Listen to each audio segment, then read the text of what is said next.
Hello everyone, চলে এসেছি আবারও আজকে একটা নতুন ভিডিওর সাথে। তোমরা কেমন আছো বন্ধুরা? আশা করি সবাই খুব ভালো আছো। আমিও তোমাদের ভালোবাসায় অনেক ভালো আছি। নতুন একটা দিন, নতুন একটা সকাল। আজকের ব্লগটা শুরু করে দিলাম সকাল থেকেই। তোমরা ব্লগটা পুরোটা দেখতে থেকো। আশা করি আজকের ব্লগটা একটু হলেও তোমাদের অনেকটা ভালো লাগবে। সকালবেলা উঠেই গোপাল সোনাকে ভোগ দিয়ে দিয়েছি। আর দেখো আমাদের গোপাল সোনাকে কি মিষ্টি লাগছে প্রতিদিনের মতো। গীতাতেও তুলসী পাতা দিয়ে দিয়েছি, আর সব ভগবানদেরই ফুল দিয়ে সাজিয়েছি। আর গণেশকেও দেখো কত সুন্দর লাগছে ফুল দিয়ে সাজিয়ে। আমাদের ঠাকুর তোমরা দর্শন করে নাও। আশা করি আজকের সারাদিনটা তোমাদের অনেক অনেক ভালো কাটবে। গত 2-3 দিন ধরে এত বৃষ্টি হয়েছে না, বাড়ির সামনে প্রায় জল উঠে গেছিলো। আজ সকাল থেকে এতটাই রোদ দিয়েছে, তাই কিছুটা জল টেনে নিয়েছে, তবে সব জল কিন্তু এখনও টেনে নেয়নি। আর দেখো কি সুন্দর লাগছে চারিপাশটা, পুরো সবুজে সবুজ, আর হালকা রোদ দিয়েছে, বেশ ভালো লাগছিল দেখতে। আর একটু হলে কিন্তু আমাদের বাড়ির সামনেটায় প্রায় জল হাঁটু সমান হয়ে যাবে। জানি না আজকে সারাদিন কেমন কাটবে, কেমন বৃষ্টি হবে। তো আশা রাখছি যে বৃষ্টি আর হবে না, কারণ পুজোর সময় এত বৃষ্টি হলে কি আর ভালো লাগে বলো। দেখো বাড়ির সামনে প্রায় জল চলে এসেছিলো, আর একটু হলে সামনেই চলে আসবে। তো সেই জন্য ভাবছি যে আর বৃষ্টিটা না হলেই ভালো। অনেক দিন ধরেই বৃষ্টি হচ্ছে, এবার কিন্তু থামাটা দরকার। তো চলো রান্নাঘরের দিকে যাই। আজকে না একটু ডিম ভাজা আর মুড়ি খাওয়ার ইচ্ছা হলো, তো সেই জন্য ডিমটা ভেজে নিচ্ছি। পেঁয়াজ আর কাঁচা লঙ্কা দিয়ে ভাজবো। আমি একটু পেঁয়াজ দিয়ে ডিম ভাজা খেতে ভীষণ ভালোবাসি, অনেকটা পেঁয়াজ দিয়ে। তাই ভাজতে গিয়ে না ডিমটা দুভাগ হয়ে গিয়েছিল, যেহেতু ডিমের মধ্যে অনেকটাই পেঁয়াজ দেওয়া ছিল। আর এদিকে না মুড়িটা ঢেলে নিচ্ছিলাম। প্রথমে ভাবলাম এইটুকুতে হয়ে যাবে, তারপরে ভাবলাম না আর একটু খেয়ে নিই, কারণ অনেকটাই দুপুরবেলা খাবো, তো অনেকটা খিদে পেয়ে যাবে। তো সেই জন্য মুড়িটা নিয়ে নিলাম যতটা খাবার দরকার আছে। এর উপরে কিন্তু আর একটু হালকা করে ঝুরি ভাজাও নিয়েছিলাম। দেখেছো ডিমটা কেমন ভেঙে গেছে, পেঁয়াজটা বেশি দিয়ে ফেলেছি, সেই জন্য ডিমটা না অনেকটাই ভেঙে গেছে। তো যাই হোক, ভাঙা হলেও খেতে হবে। তো টেস্টি কিন্তু হয়েছিল ডিম ভাজাটা। তো ডিম ভাজা মুড়ি খেতে কার কার ভালো লাগে অবশ্যই কিন্তু জানিও। তারপর টিফিন করে নিয়ে এখন চলে আসলাম জলগুলো ভরে নিতে। জল ভরাটা প্রতিদিনই কাজ থাকে, কারণ সব বোতলগুলো একবার সকালে ভরে নিই, আবার সন্ধেবেলাও একবার কিন্তু ভরে নিতে হয়। সাথে সাথে দাদুর জলের বোতলগুলোও ভরে নিই। দাদুও বোতলগুলো নিয়ে আসে, আর 2-1টা করে বোতল নিয়ে আসে, ভরে দিই, বেশ ভালো তাড়াতাড়ি হয়ে যায়। এদিকে চলে আসলাম সবজি কাটতে। মা না সবজি অনেকটাই কাটতে বলেছিল, কারণ তাড়াতাড়ি রান্না করবে আজকে। তো সেই জন্য সবজিগুলো সব কেটে নিয়েছিলাম। কাঁকরোলগুলো একটু ভাতে দেবে, তাই কেটে গোটা গোটা করে রেখে দিচ্ছিলাম। আর এদিকে পুঁই শাকটা না আগের দিন কেটে রেখেছিলাম, দেখো ফ্রিজে রাখতে কেমন লাল লাল হয়ে গিয়েছিল। আর গাছে না একটা ছোট্ট মতো ঝিঙে হয়েছিল, তো সেটাও ভাবছি কেটে নিই। আর আমি সবজি কাটতে থাকি, তোমাদের কয়েকজনের কমেন্ট করে নিই। চলো।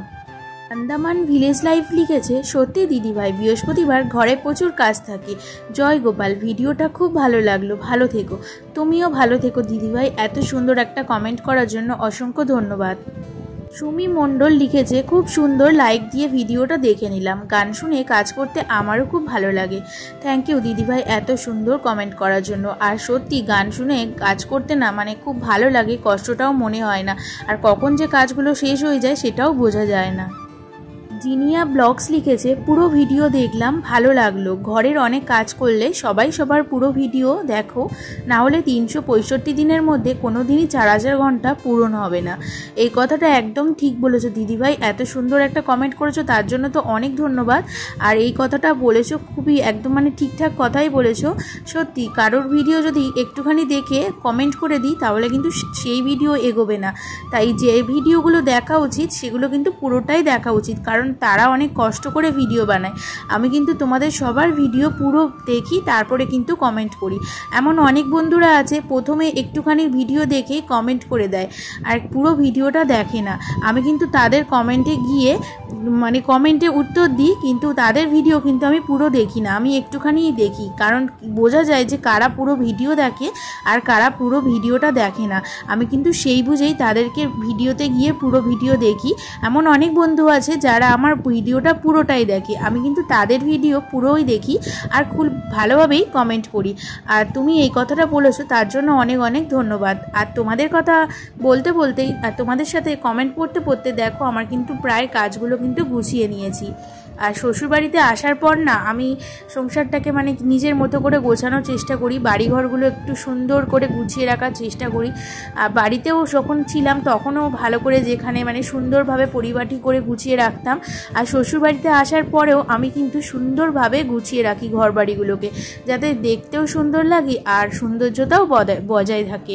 দেখো এখন কিন্তু বিছানাটা গুছিয়ে নিয়েছি। আর আগের দিন তো অ্যালোভেরা গাছটা লাগিয়েছি, এখানে না জলের ঝাপটা এসেছিল, বৃষ্টি পড়েছে, আমি কিন্তু জানালাটা খুলে রেখেছিলাম, ভুলে গিয়েছিলাম বন্ধ করতে, তো সেই জন্য জলের ঝাপটা এসেছিল।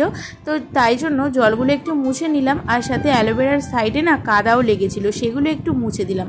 এখন গ্রিলটা ভালো করে মুছে নিচ্ছি, পরিষ্কারই আছে, তাও পরিষ্কার পরিচ্ছন্ন রাখলে তো দেখতে ভালো লাগে। সব কিছু মুছে নেওয়ার পর ঘরটা ভালো করে ঝাঁট দিয়ে নিচ্ছি। এখন কিন্তু আমি ঘরটা মুছে নেব। তো তার আগে মার বাবার ঘরটা আগে গিয়ে পরিষ্কার করে নিই। দেখো মা বাবার ঘরটাও ভালো করে গুছিয়ে নিচ্ছি। এটা আমার প্রতিদিনই কাজ থাকে। তোমরা যারা যারা আমার ব্লগ দেখো তারা নিশ্চয়ই অবশ্যই দেখতে পাবে আমার এই ভিডিওতে এই কাজগুলো প্রায়ই থাকে। আর প্রতিদিনই তো এইসব কাজগুলো করতেই হয়, বিছানা তোলা, ঘর মোছা, ঘর ঝাড় দেওয়া, তোমরা সবাই করে থাকো কম বেশি। আর তোমরা যারা যারা আমাকে এত ভালো ভালো কমেন্ট করছো না, আমার ভীষণ ভালো লাগে তোমাদের কমেন্টগুলো দেখতে। তোমাদের ভিডিওগুলোও আমি দেখি, খুব ভালো লাগে। তোমরাও খুব ভালো ভালো ভিডিও বানাও। এইভাবেই সবাই একদিন না এগিয়ে যেতে পারবো, সবাইকে কমেন্ট করলে, সবার ভিডিও দেখলে। আজ দুপুরে আমাদের কি কি রান্না হয়েছে চলো তোমাদেরকে দেখিয়ে দিই। এই যে মাছের তেল করেছিল, আর এটা না আমুদে মাছের তরকারি করেছিল, এটা বেশ খেতে ভালো হয়েছিল। আর এখানে ওই যে কাটছিলাম তখন পুঁইশাকগুলো, পুঁইশাক, কুমড়ো, আলু দিয়ে চিংড়ি মাছ দিয়ে একটা তরকারি হয়েছে। আর হয়েছিল ভেটকি মাছের ঝোল, মানে ঝাল টাইপের হয়েছে। তোমাদের দাদাভাই একদম মানে পাতলা ঝাল খেতে ভালোবাসে না, সেই জন্য ভেটকি মাছের ঝোল হয়েছিল। আর নিচে না একটু ডাল হয়েছিল, তরকারিটা আমি নামাতে পারছিলাম না, খুব গরম ছিল, সেই জন্য আর তোমাদেরকে দেখালাম না। তো এঁটো ধরেছি বলে হাতটা একটু চলো ধুয়ে নিই। তো হাতটা এখন ধুয়ে নিচ্ছি। আর একটা দিদিভাই বলেছিল বেসিনের পিছনটা একটু ব্রাশ দিয়ে ঘষতে। দিদিভাই আজকে একদম না সময় পাইনি, পরে একদিন সময় পেলে পিছনে ব্রাশ দিয়ে ঘষে নেব। বাইরে এলাম একটু ঘুরতে, আর দেখতে পাচ্ছ এটা কি গাছ বলো তো? এটা হচ্ছে পাথরকুচি গাছ, মানে পাতা থেকেই গাছ হয়। আর এই যে এটা দেখতে পাচ্ছ, এটা ভাবছো কি জঙ্গল গাছ, মোটেও না, এটা হলো জোয়ান গাছ। জানো এই পাতার বড়া খেতে ভীষণ ভালো লাগে, যখন এই পাতাগুলো ছিঁড়ি তখন পুরো জোয়ানের সেন্ট বেরোয়। এটা অনেক দিন ধরেই হয়ে আছে। আর এটা দেখছো, এটা হচ্ছে গেরুয়া রঙের জবা ফুল গাছ। এই গাছটা না আমি বাপের বাড়ি থেকে আগের বছর এনেছিলাম, এখনও দেখছি গাছটা অনেকটা বড় হতে বাকি আছে, একটু একটু করে বাড়ছে। তাও আশা রাখছি যে একদিন না ঠিক বেড়ে যাবে। আর দেখো আমাদের শশা বাগানের এখানে একদম জল চলে এসেছে, আর একটু হলে শশা গাছের গোড়াগুলো জলে ভিজে যাবে। তাও বৃষ্টির জলে না অনেকটা কমেছে। আর এখন দেখছি একদম মেঘ করে এসেছে, আবার মনে হয় বৃষ্টি হবে। বৃষ্টি আর শেষ হচ্ছে না। তো দেখো পুরো চারিদিকটা ডুবে গেছে। এটা কিন্তু একটা মাঠ, কিন্তু বৃষ্টি হলে পুরো জলে ডুবে যায়।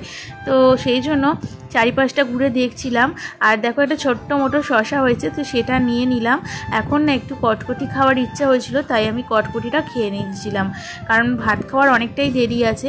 আজকে ভিডিওটা তোমাদের কেমন লাগলো বন্ধুরা অবশ্যই কমেন্টে জানিও। যদি তোমাদের ভালো লেগে থাকে অবশ্যই আমার পাশে থেকো। আজকের মতো টাটা, সবাই ভালো থেকো, সুস্থ থেকো।